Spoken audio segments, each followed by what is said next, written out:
On ne va pas financer ce cirque, a dit ma mère d'une voix calme, tranchante et définitive. Mes projets de mariage, mon avenir, tout a été effacé en une seule phrase. Ma sœur n'a même pas scié. Plus de chance la prochaine fois, a-t-elle ajouté avec un sourire en coin, comme si c'était une blague. Papa est resté silencieux, comme il le faisait toujours quand elle décidait de qui j'avais le droit d'être. J'aurais pu hurler. Au lieu de ça, j'ai dit un seul mot, compris, et je suis sortie. Il pensait que j'allais m'effondrer. Il pensait que j'allais ramper vers eux comme toujours. Mais 3 semaines plus tard, quand leur monde a commencé à s'écrouler, ils ont enfin compris ce que ce mot signifiait vraiment. Et tout a commencé par un simple coup de téléphone. De l'extérieur, ma famille ressemblait à celle que les gens envient. Une belle maison bourgeoise en pierre, des sourires de façade, les repas dominicaux que personne n'osait manquer. Mais à l'intérieur, chaque rire s'accompagnait d'une règle. Ma mère, Chantal, a bâti nos vies sur le contrôle, notre façon de parler, de nous habiller, nos fréquentations, et même nos rêves. Mon père, Bernard, suivait le mouvement, l'écho silencieux derrière chaque décision. Et ma sœur, Chloé, elle avait tous les droits et ne faisait jamais rien de mal. Quand nous étions enfants, je voulais devenir créatrice de mode. Je remplissais des carnets de croquis avec des tissus et des couleurs. Un après-midi, maman a trouvé mes dessins, les a tenus comme des pièces à conviction, puis les a jetés directement à la poubelle. Tu ne vas pas gâcher ta vie avec des fantasmes ? A-t-elle dit. Mon père est resté là à hocher la tête comme s'il était d'accord. Ce jour-là, j'ai appris que le silence pouvait maintenir la paix. Les années ont passé. Je suis devenue ce qu'il voulait, une experte comptable. Une situation stable, sûre. Chloé est allée en école de commerce pour étudier le marketing, un domaine assez créatif pour paraître respectable. Quand elle a ouvert sa boutique de prêt-à-porter, maman lui a organisé une grande réception, se vantant de la vision de sa fille. Je me souviens de les avoir regardés porter un toast sous les guirlandes lumineuses de la terrasse. Le collier de perles de maman brillait quand elle a dit « Tu as toujours eu du flair ». Du flair ? Le mot pique encore. Le mien n'a jamais été autorisé. Puis Thomas est arrivé. Je l'ai rencontré lors d'une collecte de fonds pour le secours populaire, le genre d'événement associatif que mes parents qualifiaient de conneries de provinciaux. Il travaillait pour une association, encadrait des jeunes en difficulté, riait trop facilement, posait de vraies questions. Avec lui, je me sentais vue, non pas comme un projet, mais comme une personne. La première fois que je l'ai ramené à la maison, le sourire de maman s'est figé à mi-chemin. Alors, a-t-elle dit, dans quoi donnez-vous, et quand il a expliqué, ses lèvres se sont courbées en une expression polie mais glaciale. Comme c'est admirable, a marmonné papa, au moins, il a l'air gentil. Chloé a juste chuchoté, l'ambition est en option, on dirait, avant de ricaner. Pendant 3 ans, Thomas est resté à mes côtés malgré leur jugement. Silencieux. Nous avons planifié notre mariage avec soin, de façon responsable. Le domaine des Lierres, magnifique mais sans prétention, était la salle de nos rêves. Nous avions économisé chaque euro nous-mêmes. Quand maman a proposé son aide financière, j'ai pensé qu'elle avait peut-être changé, elle disait vouloir le meilleur pour moi. J'aurais dû m'en douter. Ce matin-là, quand elle m'a convoqué à la maison, je pensais qu'il s'agissait des compositions florales ou du traiteur, pas d'une déclaration de guerre. Dès l'instant où je suis entrée, je l'ai senti, la tension, le silence qui précède le coup de grâce. Elle se tenait près de la cheminée en marbre, les bras croisés. Chloé était affalée sur le canapé, faisant défiler l'écran de son téléphone. Papa fixait le tapis. Perçant. On ne va pas financer ce cirque, a déclaré maman. Plus de chance. La prochaine fois, a ajouté Chloé sans lever les yeux. Les mots m'ont frappé. Comme une gifle, vif, humiliant, délibéré. J'ai senti la chaleur monter derrière mes yeux, mais je ne leur ai rien laissé voir. J'ai redressé le dos, hoché la tête une fois, et j'ai dit, compris. La pièce est devenue silencieuse. Maman a cligné des yeux, décontenancée.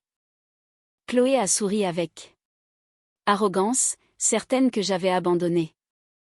Mais ce qu'ils ignoraient, c'est que mon silence n'était plus une capitulation.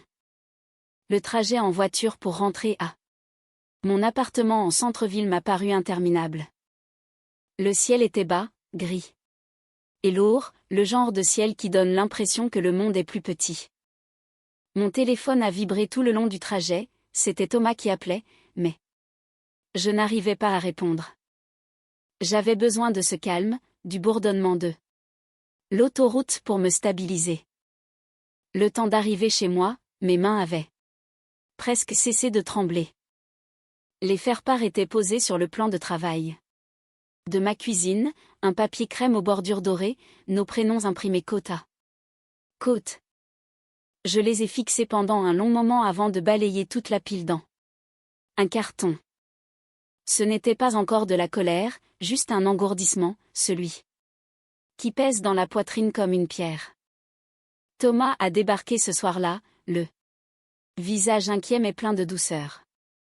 Que s'est-il passé, m'a-t-il demandé. Ils ont tout annulé, ai-je répondu d'un ton neutre. Il a cligné des yeux. Annulé? Ils ne peuvent pas juste. Ils l'ont fait, ai-je coupé.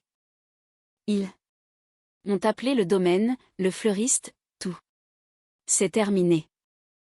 Il s'est approché, cherchant mon regard. Tu veux que j'aille leur parler? J'ai secoué la tête. Non, cette fois, c'est à mon tour. Plus tard dans la nuit, je me suis retrouvée à fouiller dans un vieux tiroir.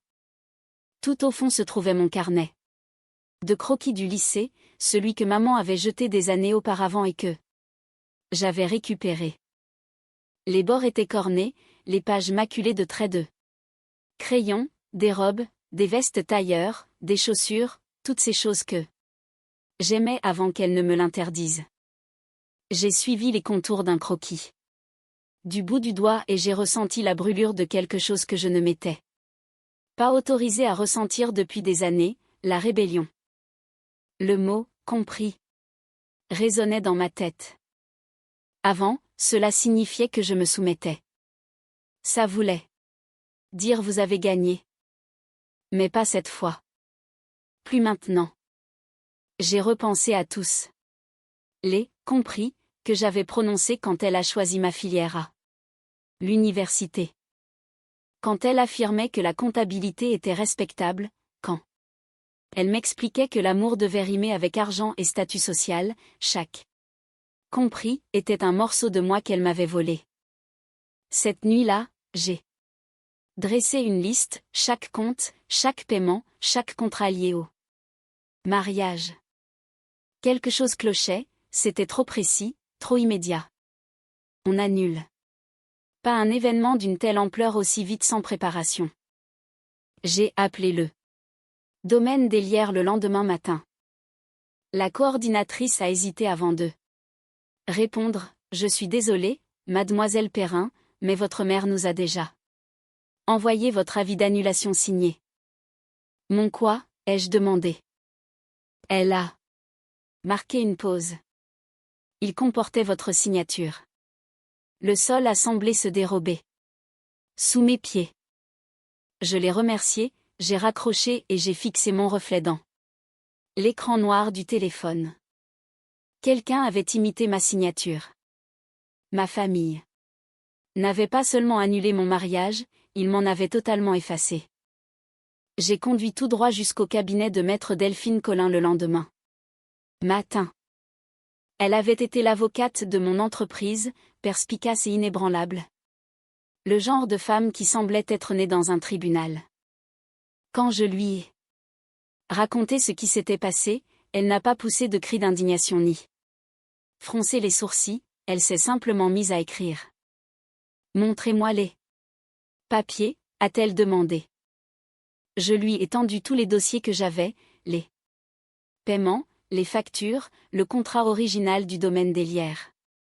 Delphine a feuilleté chaque page, tapotant son stylo contre le bureau à un rythme régulier. Puis elle s'est figée.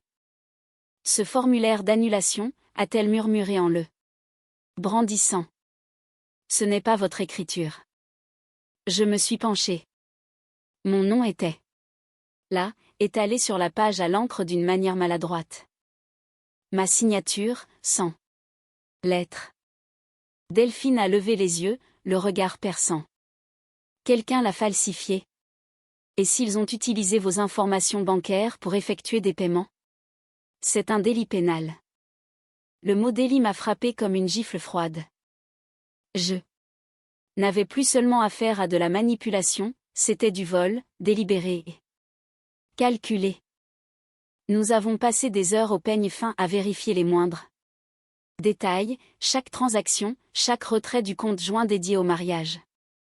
Et c'est là que nous l'avons vu, des milliers d'euros virés à Chloé Perrin. Création, sa boutique. Une autre piste menait au remboursement des cartes bancaires de mes parents et aux travaux de rénovation de leur maison. Ils ont utilisé votre argent pour couvrir leurs dettes, a déclaré Delphine. Et je parie que ça ne s'arrête pas là. Cette nuit-là, je suis restée assise dans le noir, seul l'écran de mon ordinateur portable éclairant la pièce. J'ai repassé chaque moment dans ma tête, le ton glacial de maman, le sourire en coin de Chloé, le silence de papa, et tout a pris sens. L'annulation du mariage n'était pas juste un abus de pouvoir, c'était une couverture. Le lendemain, mon téléphone a sonné, le nom de l'oncle Stéphane a clignoté sur l'écran. Nous ne nous étions pas parlé depuis des mois, mais sa voix était tendue, mal à l'aise. « Élise, il y a quelque chose que tu dois savoir, a-t-il dit.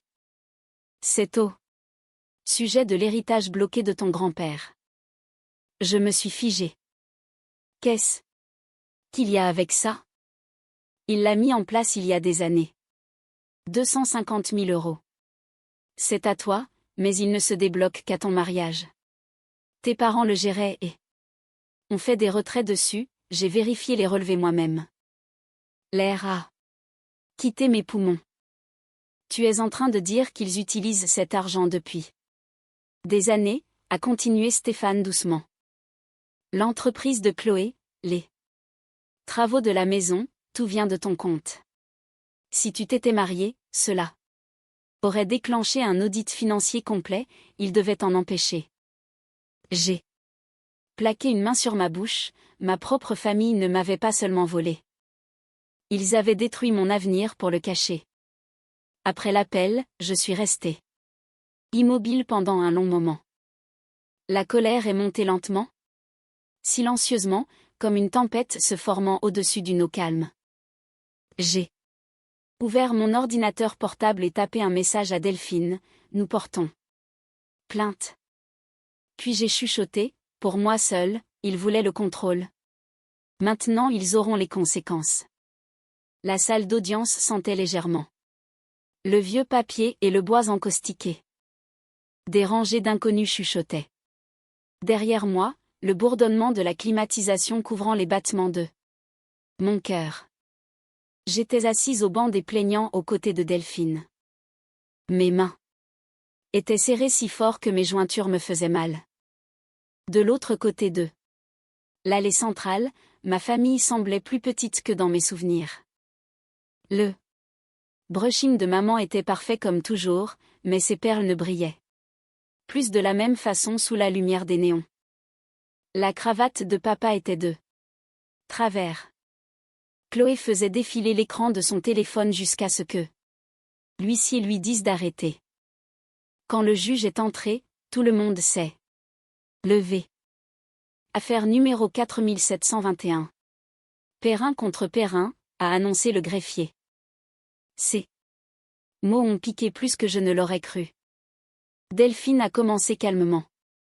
Votre honneur, cette affaire concerne l'utilisation non autorisée des actifs financiers de ma cliente et la falsification de sa signature sur des documents ayant force exécutoire. Nous avons l'intention de démontrer que les parents et la sœur d'Élise Perrin ont non seulement fait de l'ingérence dans ses projets de mariage, mais ont également détourné son héritage. Maman s'est penchée vers son avocat, lui chuchotant quelque chose d'un ton sec, elle n'aimait pas perdre le contrôle du récit.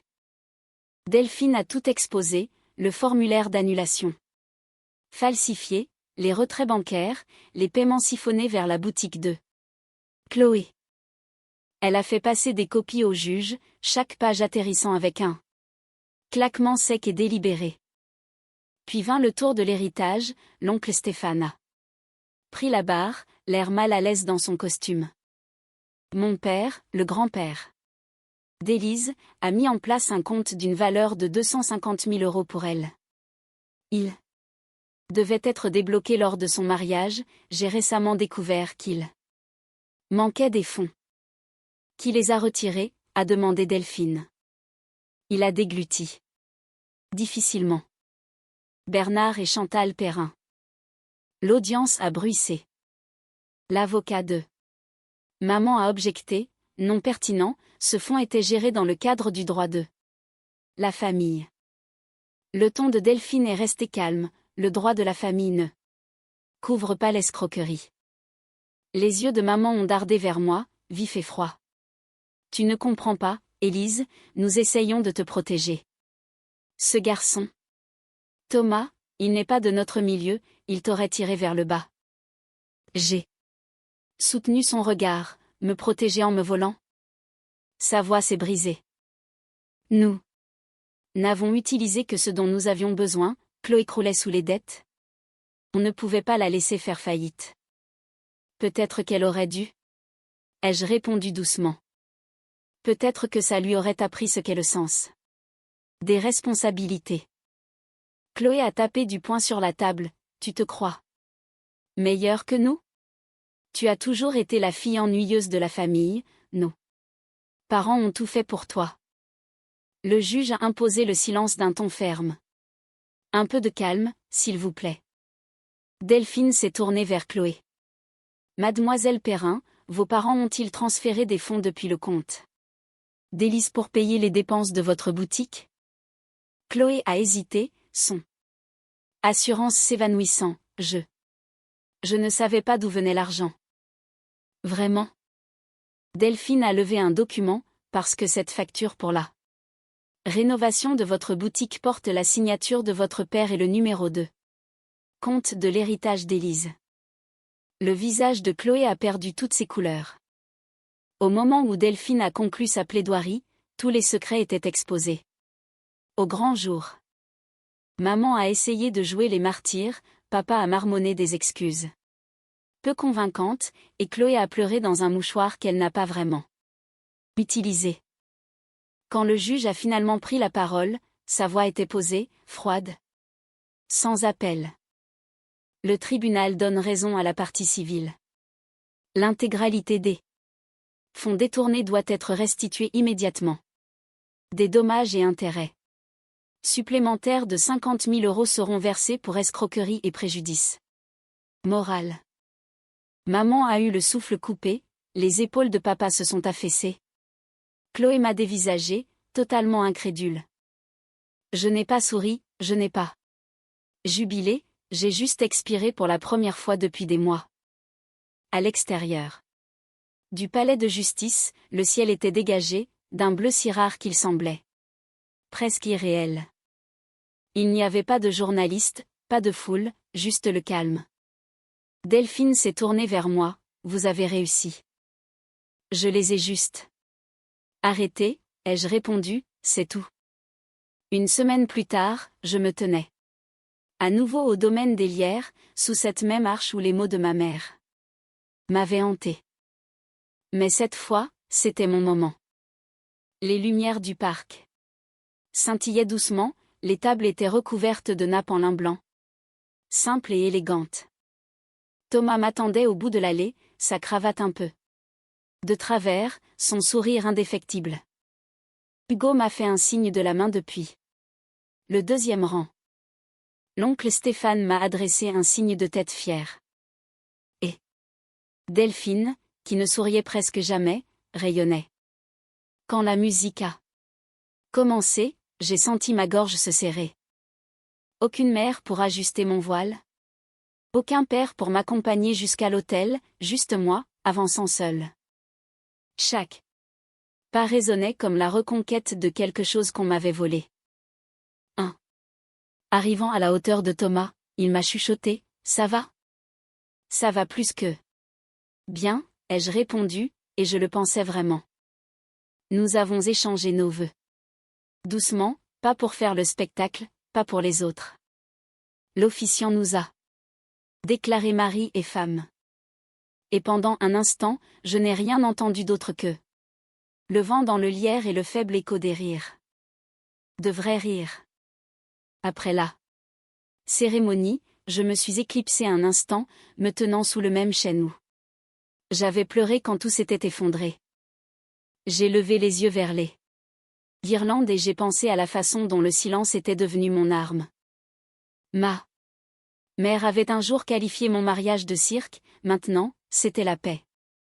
À l'intérieur, la musique et la chaleur remplissaient l'air.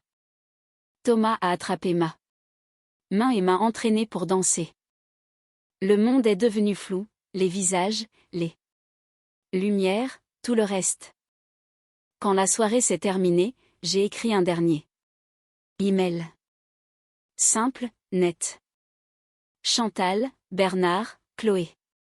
Le tribunal a montré qui vous êtes. Je vous souhaite le meilleur, mais c'est un adieu. J'ai hésité une seconde, puis j'ai cliqué sur envoyer. Dehors, les grillons chantaient. Thomas a passé son bras autour de moi, et pour la première fois depuis des années, je me suis sentie libre. Quelques semaines plus tard, les appels ont commencé. D'abord maman, puis papa, puis Chloé. Chacun a laissé un message qui sonnait exactement pareil. Des voix douces, des excuses forcées, un léger tremblement pour susciter la pitié. On veut juste parler, ma chérie. Est-ce qu'on peut se voir, juste une fois?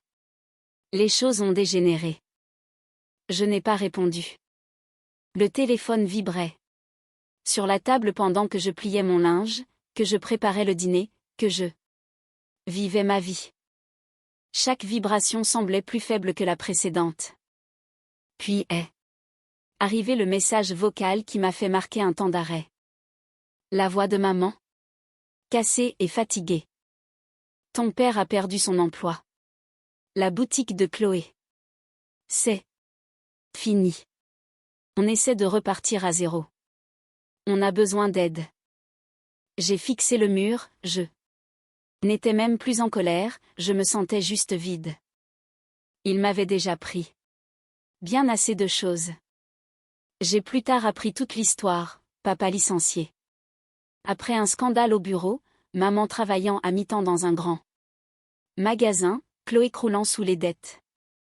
Ces mêmes personnes qui dictaient. Autrefois ma vie n'arrivait même plus à maintenir la leur à flot. Un soir, les appels ont recommencé, les uns à la suite des autres. L'écran s'allumait avec leur nom. Je l'ai pris, j'ai tapé lentement et j'ai envoyé un seul SMS. Le cirque affiche déjà complet. Ensuite, j'ai posé le téléphone face contre table, je me suis servi un verre de vin et je suis retourné à mes croquis sous la douce lumière de la cuisine.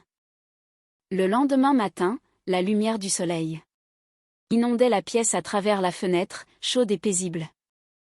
Thomas a embrassé mon front avant de partir au travail, et je me suis assise à mon bureau. Entourée d'échantillons de tissus et de croquis à moitié terminés. Ma première collection de vêtements prenait forme. La mienne, pas la leur. La liberté n'était pas bruyante, elle semblait calme, constante, méritée. J'ai jeté un coup d'œil à mon téléphone sur la table, pas de nouveaux appels, pas d'excuses. Juste le silence. Celui qui signifiait enfin la paix. Maman avait un jour dit que mon mariage était un cirque. Elle avait peut-être raison, car maintenant le spectacle était terminé, et c'était moi qui partais avec le sourire. Si vous avez déjà eu à vous choisir vous-même plutôt que votre famille, dites-le moi dans les commentaires. Abonnez-vous, il y a toujours une autre histoire à raconter.